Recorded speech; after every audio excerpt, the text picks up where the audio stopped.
उमेश और रीटा की शादी के 10 साल बाद उन्हें बेटी होती है। रीटा, तुमने मुझे जिंदगी की बहुत बड़ी खुशी दी है। तुम भी ना, ये सब भगवान की कृपा है। बस हमारी बेटी बड़ी होकर कुछ अच्छा करे। रीटा की सास बिंदिया ये खबर सुनकर गांव से चली आती है। हम अब से यहीं रहेंगे, दादी पोती साथ में खेलेंगे। अपनी पोती का नामकरण भी हम ही करेंगे। आज से हमारी गुड़िया का नाम होगा सना। आओ मेरी गुड़िया, दादी के साथ खेलोगी ना। वक्त गुजरने लगता है, सना बड़ी होने लगती है। अब सना 10 साल की हो गई है। दादी पोती एक साथ एक ही कमरे में सोते हैं। एक रोज सना आधी रात को घबराकर उठ जाती है। अरे क्या हुआ मेरी बच्ची, तू इतनी घबरा क्यों रही है? दादी, मैंने एक औरत को देखा जो मेरे बेड के नीचे से निकलकर मेरे ऊपर आकर बैठ गई और मुझसे कुछ कहना चाह रही है। अरे बिटिया, मैं हूँ ना तेरे साथ। देख देख, तेरे बेड के नीचे कुछ भी नहीं है। मेरी बच्ची आराम से सो जा। अगले दिन फिर वही सब होता है।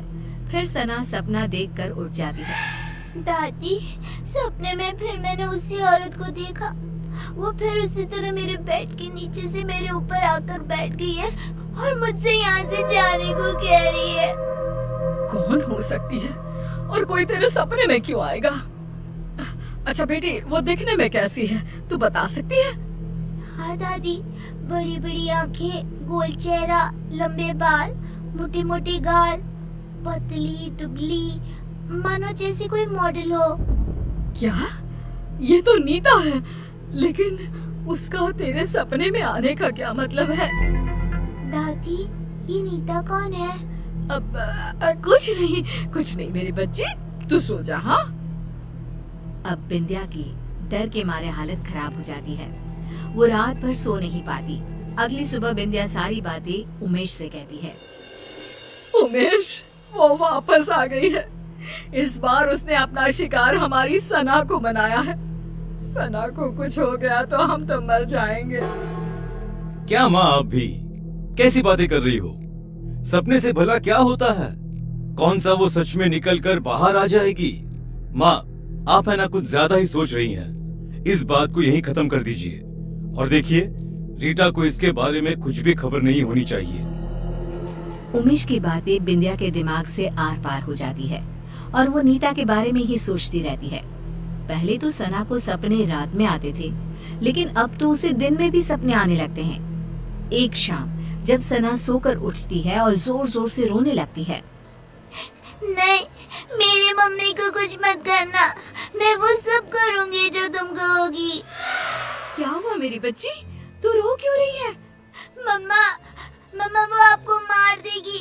वो रोज रात को मेरे सपने में आती है, कभी मेरे बेड के नीचे तो कभी मेरी अलमीरा के पीछे छिपी रहती है। क्या बोल रही है बेटा, मुझे कुछ समझ में नहीं आ रहा। कौन आ जाती है और मुझे क्यों कुछ करेंगे? अम्मा, एक औरत मेरे सपने में आती है, मेरे बेड के नीचे से निकलकर मेरे ऊपर आकर बैठ जाती है और कहती है ये उसका घर है, वो आपको मार देगी क्योंकि आपने उसकी जगह छीन ली है इस घर में। बेटा, ऐसा कुछ नहीं है और सपने ना सच नहीं होते। आपकी मम्मा को कोई नहीं मार सकता। रिया सना को तो शांत कर देती है, लेकिन उसके दिमाग में ये सब चलने लगता है और वो अपनी सास को ये सब बताती है। ये सब मुझे पता है रीटा। तब तो आपको ये भी पता होगा कि वो औरत कौन है जो सना के सपने में रोज आती है, और आपने मुझसे ये सब क्यों छुपाया? हमें कुछ नहीं पता बहू, हमें तो लगा कि तुझे चिंता हो जाएगी, इसीलिए हमने तुझे नहीं बताया। सपनों का हकीकत का क्या मेल? नहीं मम्मी जी, इस सपने का कोई ना कोई मतलब जरूर है। अगली सुबह रीटा और बिंदिया किसी पंडित को अपने घर बुलाते हैं और सना को झाड़ा दिलवाती हैं और उसे सारी बात बताती है। उस औरत की आत्मा भटक रही है और कहीं ना कहीं उस औरत का इस घर से कोई ना कोई संबंध जरूर है। सना बिटिया को ही इसका तोड़ निकालना होगा और उससे पूछना होगा वो क्यों आई है और वो क्या चाहती है। रीटा सना को समझाती है कि उसे उस औरत से सब कुछ पूछना होगा।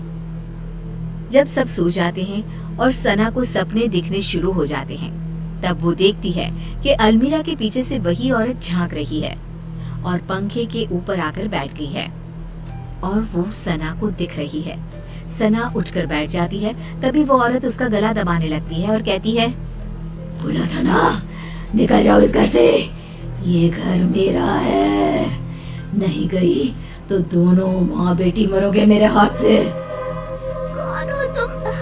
मुझसे और मेरी मम्मा से तुम्हारी क्या दुश्मनी है? इतनी में ही सना डर से उठ जाती है और रोने लगती है। रीटा और बिंदिया उसके पास बैठी होती हैं।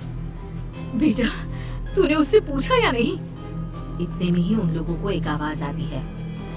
पूछा, लेकिन जवाब सुने बिना उठ गई, इसीलिए मुझे यहीं आना पड़ा। जोरों की हवा चलने लगती है, कमरे का सारा सामान गिरने लगता है और एक औरत सबके सामने आकर खड़ी हो जाती है।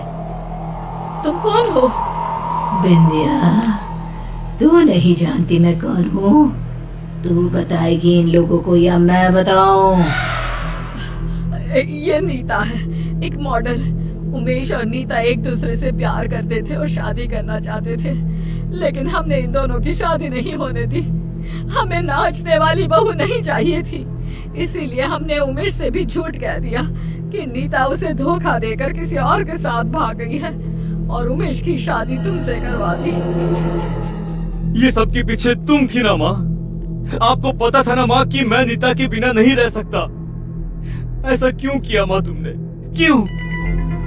मुझे लगा उमेश ने मुझे धोखा दिया है, इसलिए मैंने अपनी जान दे दी और अब उसकी बेटी के सपने में आकर रीटा और सना को इस घर से निकलवाना चाहती थी, ताकि उमेश को ये एहसास हो सके कि किसी अपने का दूर जाना कैसा होता है। तुम्हारी गुनहगार तो मैं हूँ नीता, तुम मुझे मार दो और अपना बदला पूरा कर लो। मुझे माफ कर दो नीता, मैंने माँ की बातों पर भरोसा कर लिया और एक बार भी तुम्हारा पता लगाना जरूरी नहीं समझा। मुझे माफ कर दो। नहीं, अब मुझे किसी से कोई शिकवा नहीं है। जिससे मैंने प्यार किया वो आज भी मेरा है। ये जानकर ही मुझे शांति मिल गई। बिंदिया का मन ग्लानि से भर जाता है और वो खुद की जान ले लेती है। ये क्या कर दिया माँ तुमने? क्या कर दिया? एक बेकसूर की जिंदगी खत्म कर दी मैंने।